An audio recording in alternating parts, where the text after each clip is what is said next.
Only one. So far one, Another batch got, actually I count already around 15 people now. 50 or 15? Also. 15 or 15? 50 eh? 50. Thank you my friend. Sujun kita kongsi dengan kawan-kawan. Cerita ni adalah pada 12 bulan 2 tahun 2024, genap setahun yang lalu. This YouTuber, Good Night Chicken, pergi ke Kamboja dengan niat nak buat konten di sana. Ini sebenarnya ekoran daripada satu report daripada United Nations pada tahun 2023 yang exposekan Kamboja menjadi pusat perdagangan manusia daripada rantau Asia, ada juga daripada Afrika, berjumlah ribuan orang yang terpedaya. Di sebalik kesibukan kota Malaysia yang tidak pernah tidur, tersembunyi sebuah kisah gelap tentang rangkaian skamer dari Kemboja yang menggemparkan seluruh negara. Malaysia dikenali sebagai Bayang Timur, satu kumpulan yang bergerak tanpa wajah, tanpa suara, namun meninggalkan jejak ketakutan di mana sahaja mereka beroperasi. Walaupun ramai pernah mendengar tentang kegiatan penipuan dalam talian, tidak ramai yang tahu bahawa kumpulan inilah yang paling licik, kejam dan sukar dikesan. Kisah mereka mula menarik perhatian apabila ratusan mangsa dalam tempoh beberapa bulan tampil membuat laporan tentang kehilangan wang, data pribadi dan identiti yang dicuri sepenuhnya. Namun apa yang lebih menyeramkan, setiap mangsa mendakwa mereka seperti diperhatikan, seolah-olah skamer tersebut tahu setiap pergerakan mereka. Tiada siapa memahami bagaimana itu sebuah sekumpulan asing mampu menembusi sistem dengan terlalu mudah. Kehadiran mereka di Malaysia bukan sekadar untuk mencuri, tetapi untuk menguasai dunia gelap yang tidak terlihat oleh orang biasa.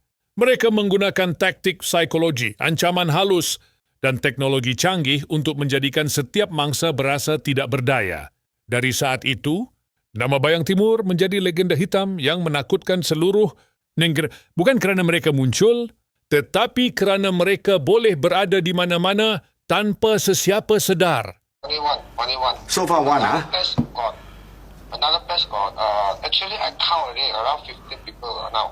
50 or 15? Also. 15 or 15? 50 eh? 50. Some is, some follow the law because one. Okay. Some of them is, They come through by plane. Okay, now, boleh bagi tahu you berapa sekarang, berapa mangsa sana ada? Itu kita, apa ni, modern slave atau mangsa ada berapa sana? 29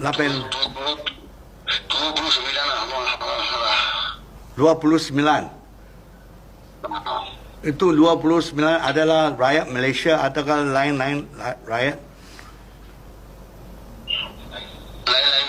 Lain-lain pun ada. Malaysia ada berapa? Malaysia. 13. Wanita ada berapa? 5. No, they go there with a purpose of getting high salary job. But when they go there, they got beaten up and all this, and they force them to go and scam people. Yes, telecommunication. Yes, telecommunication job.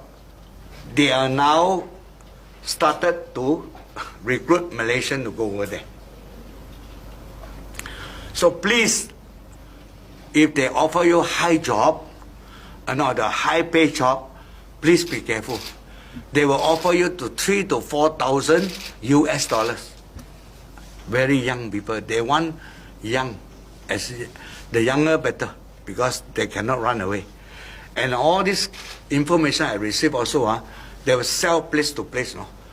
And not only now in Cambodia, also I receive many from Thailand. Myanmar, a lot. Depend on which country, you know. If you all want to work, you all can, of course, go and get job and all that. Plus, please check with your local authority. Dipimpin oleh seorang tokoh misteri yang digelar Arah, kumpulan ini beroperasi dari bangunan-bangunan terbiar dan pangsapuri. Murah yang diubah menjadi pusat kawalan digital. Mereka melatih ratusan orang muda menggunakan perisian penggodaman, skrip manipulasi emosi, dan teknik komunikasi halus yang membuat mangsa menyerahkan segalanya tanpa menyedari mereka sedang ditipu. Lebih menyeramkan, setiap panggilan atau mesej mereka direkodkan dan dianalisis untuk memperbaiki taktik baru. Di Malaysia, sasaran utama mereka ialah warga berusia, peniaga kecil, dan sesiapa sahaja yang bergantung pada transaksi digital. Dengan menyamar sebagai pegawai bank, pihak berkuasa, malah ahli keluarga, pihak dikira menciptakan ilusi profesional yang hampir mustahil dibezakan dari yang sebenar. Mangsa yang cuba melawan sering menerima mesej ancaman seperti alamat rumah mereka, nombor telefon keluarga, atau video pergerakan harian, semuanya diperoleh dari penggodaman senyap. Namun, apa yang membuat Bayang Timur benar-benar ditakuti ialah kemampuan mereka menghancurkan bukan hanya kewangan, tetapi hidup seseorang secara keseluruhan. Ada mangsa yang kehilangan perniagaan, hubungan keluarga, malah identiti. Dalam dunia gelap cyber, mereka tidak lagi dianggap sekadar scammer, tetapi pemangsa digital yang tidak mengenal belas kasihan. Malaysia mula menyedari musuh yang paling berbahaya bukan yang membawa senjata, tetapi yang datang sebagai suara lembut dari telefon. I don't ever slow up, no I don't take shit. I got no love for the fakeness. If you wanna play tough and wanna hate this, I'll always show up. I don't ever slow up, no I don't take shit. I got no love for the fakeness. If you wanna play tough and wanna hate this, I'll always show up and make a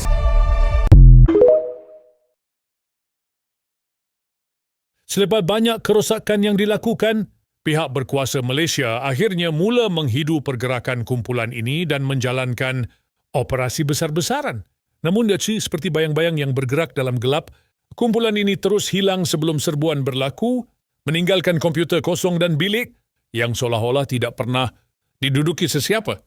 Keupayaan mereka melarikan diri sebelum dikesan menunjukkan mereka sangat terancang dan jauh lebih berbahaya dari sangkaan awal. Walaupun beberapa ahli berjaya ditangkap, ketua mereka Arak dan majoriti rangkaian masih bebas, bergerak dalam ruang digital tanpa sempadan. Cerita tentang mereka menjadi peringatan kepada rakyat Malaysia bahawa dunia moden bukan sahaja memberikan kemudahan, tetapi sejuk ancaman yang tidak terlihat. Sesiapa sahaja boleh menjadi mangsa jika tidak berhati-hati. Akhirnya, legenda mengenai skamer Kemboja di Malaysia ini terus hidup sebagai amaran kepada generasi akan datang. Sebuah kisah tentang bagaimana kepercayaan boleh dimanipulasi, bagaimana maklumat boleh menjadi senjata, dan bagaimana penjenayah moden tidak lagi memerlukan kekerasan fizikal untuk meruntuhkan hidup seseorang. Dan di hujung semua itu, TV Rosak Studio mengangkat cerita ini sebagai satu peringatan. Dalam dunia digital sentiasa berwaspada kerana bayang-bayang tidak pernah tidur.